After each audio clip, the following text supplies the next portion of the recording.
샬롬 반갑습니다. 하원기도입니다. 오늘은 성경 숲으로보기 17번째로 소예언서 오바댜, 요나, 미가서를 보겠습니다.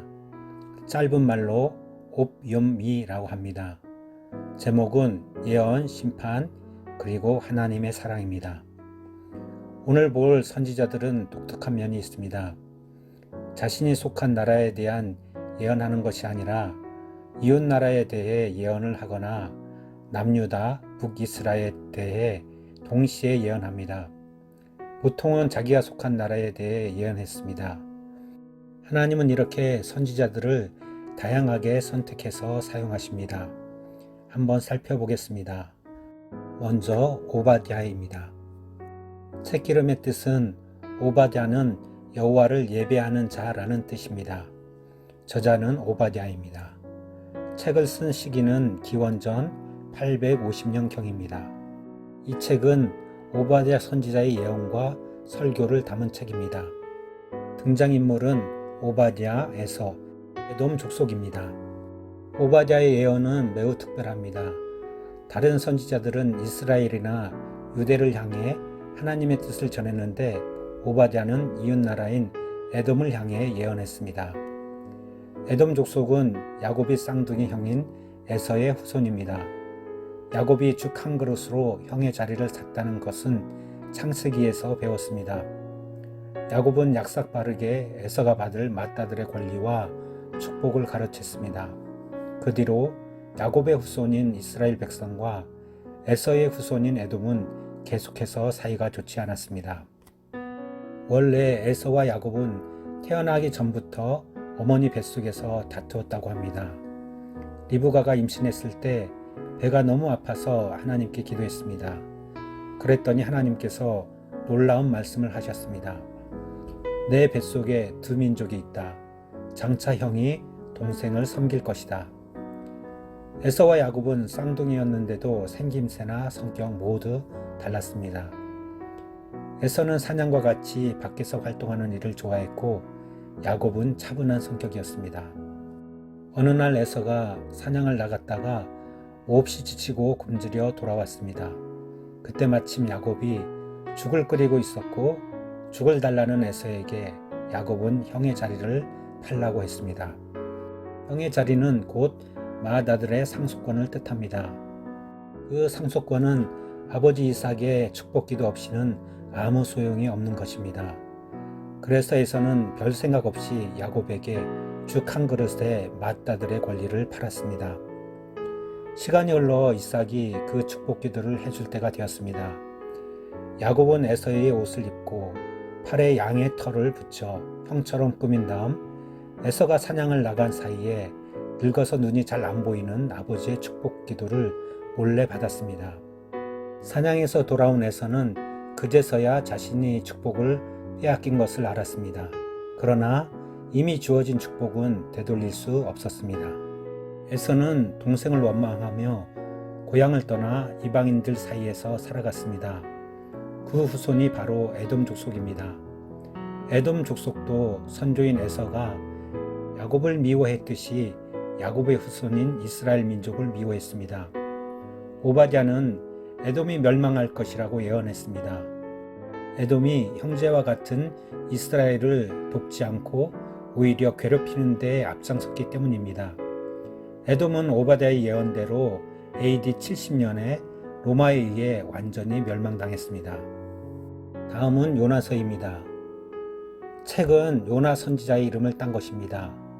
요나의 이름의 뜻은 비둘기입니다. 저자는 요나입니다. 책을 쓴 시기는 기원전 760년경입니다. 실제로 일어난 사건을 기록한 것입니다. 등장인물로는 요나, 니느웨 왕, 백성들입니다. 하나님은 요나에게 니느웨를 가서 예언하라고 말씀했습니다. 그것은 요나가 전하는 하나님의 경고를 듣고 회개하면 살려주겠다는 예언이었습니다. 그런데 니느웨는 이스라엘을 괴롭히는 아수르의 수도였습니다. 아수르가 미웠던 요나는 니느웨를 구할 필요가 없다고 생각해서 하나님의 명령을 듣지 않고 정반대 방향으로 가는 배를 탔습니다. 배가 출발한 지 얼마 지났을까 갑자기 커다란 폭풍이 몰아쳤고 마치 배를 삼킬 듯이 파도가 치고 바람이 불었습니다. 사람들은 분명히 하나님이 화가 나신 것이라고 생각했고 누구 때문에 하나님이 화가 나셨는지 제비를 뽑기로 했습니다. 아니나 다를까 요나가 표시된 제비를 뽑았고 자기 때문에 이렇게 된 것이라고 잘못을 이야기한 다음 자기를 바다에 던지라고 했습니다. 사람들은 요나를 바다에 던졌고 기다렸다는 듯이 커다란 물고기가 바다에 빠진 요나를 한 입에 삼켜버렸습니다. 물고기 뱃속에서 살아난 요나는 하나님께 용서를 구하는 기도를 했습니다. 하나님, 제가 잘못했습니다. 하나님께서 가라는 대로 순종하겠습니다. 사흘 후 물고기는 요나를 해변에 토해냈고 하나님의 말씀대로 니느웨로 갔습니다. 요나는 니느웨 성에 도착해서 하나님의 말씀을 전했습니다. 죄를 뉘우치고 나쁜 짓을 그만두지 않으면 하나님께서 이 성을 멸하실 것이요. 니느웨 왕과 백성들은 요나 선지자의 말을 듣고 금식하며 회개했습니다. 하나님께서는 그 기도를 들으시고 니느웨를 멸하시지 않으시고 구원하셨습니다. 그러나 요나는 니느웨 백성들의 회개가 기쁘지 않았습니다. 그들이 하나님께 벌을 받아 멸망하길 바랬는데 회개하고 하나님께 돌아와 용서를 받았으니까요. 게다가 자기 나라인 이스라엘은 하나님의 진노로 멸망할 지경이니 니느웨가 더욱 미웠을 것입니다. 하나님은 요나에게 시원한 박넝쿨을 주셔서 햇빛을 피하게 해 주셨습니다. 그런데 다음날 벌레가 그 넝쿨을 다 갉아먹어 버렸습니다. 박넝쿨이 시들어 햇빛이 뜨겁게 내리자 요나는 화를 내며 불평을 했습니다. 그러자 하나님께서 이렇게 말했습니다. 너는 하룻밤에 생겨났다가 금세 없어지는 박넝쿨도 그렇게 아끼면서 왜 내가 수많은 사람과 가축이 있는 니느웨를 용서하는 것을 옳지 못하다고 하느냐? 하나님은 유대인뿐만 아니라 온 세상 모든 사람을 아끼시는 또한 사랑하시는 하나님이십니다. 다음은 미가서입니다. 책 이름의 뜻은 미가는 주님을 닮은 자라는 뜻입니다. 저자는 미가입니다. 책을 쓴 시기는 기원전 730년경입니다. 예언자의 설교입니다. 등장인물은 미가, 이스라엘 민족, 그리고 지도자입니다. 구조는 1장에서 3장, 이스라엘, 유다에 대한 심판, 4장에서 5장, 메시아와 그의 왕국 도래로 인한 회복 예언, 6장에서 7장, 회개 촉구입니다. 대부분의 선지자는 유다나 이스라엘 둘 중에 한 곳에서 예언했습니다. 그런데 미가는 남유다 왕국과 북이스라엘 왕국 양쪽 모두의 말씀을 전했습니다. 그는 다른 선지자들과 마찬가지로 이스라엘 민족에게 곧 다가올 심판과 예수님을 통해 이루어질 미래의 승리를 동시에 전했습니다. 그들의 죄 때문에 받을 심판을 얘기한 다음에 예수님을 통해서 하나님과의 관계가 회복될 것이라고 소망의 이야기를 했습니다. 하나님은 무서운 심판만 말씀하시지 않으시고 심판 다음에 찾아올 회복과 축복에 대한 말씀도 하신 것입니다. 그리고 백성들에게 믿는 신용만 하는 것이 아니라 진정한 마음으로 헌신하고 믿음을 실천해야 한다고 전했습니다. 또 유다 백성이 바벨론의 포로로 잡혀갈 것이라고 예언을 했습니다. 그 예언은 그대로 실현되었습니다. 미가는 아름다운 기도로 미가서를 마무리합니다. 주와 같은 신이 어디 있으리이까? 주께서는 죄악을 사유하시며 그 기업의 남은 자의 허물을 넘기시며 인애를 기뻐하심으로 노를 항상 굽지 아니하나이다. 이스라엘에게 이보다 더 큰 위로는 없었을 것입니다.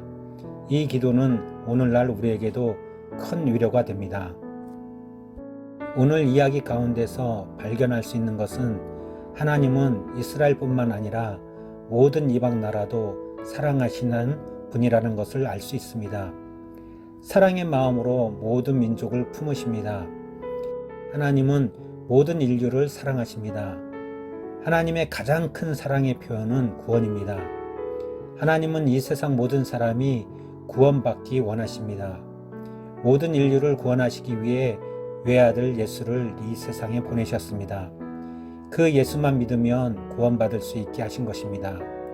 바라기는 이 말씀을 듣는 모든 분이 예수님의 이름으로 구원받았으면 합니다. 예수님을 믿으세요. 구원받습니다. 기도하겠습니다. 하나님, 우리에게는 여전히 남을 미워하고 질투하고 시기하는 마음이 있습니다. 용서받지 못할 죄를 품고 있습니다. 주님, 우리의 죄를 용서하여 주옵소서. 예수님의 보혈로 우리의 죄를 씻어 주옵소서. 거룩한 마음, 정결한 마음으로 예수님을 믿게 하시며 예수님 때문에 구원받아 기쁨을 누리게 하옵소서. 이제부터는 죄를 멀리하고 예수님을 닮아 성숙해 가게 하옵소서. 하나님의 사랑을 따라 하나님 사랑하고 이웃 사랑하게 하옵소서. 예수님의 이름으로 기도합니다. 아멘.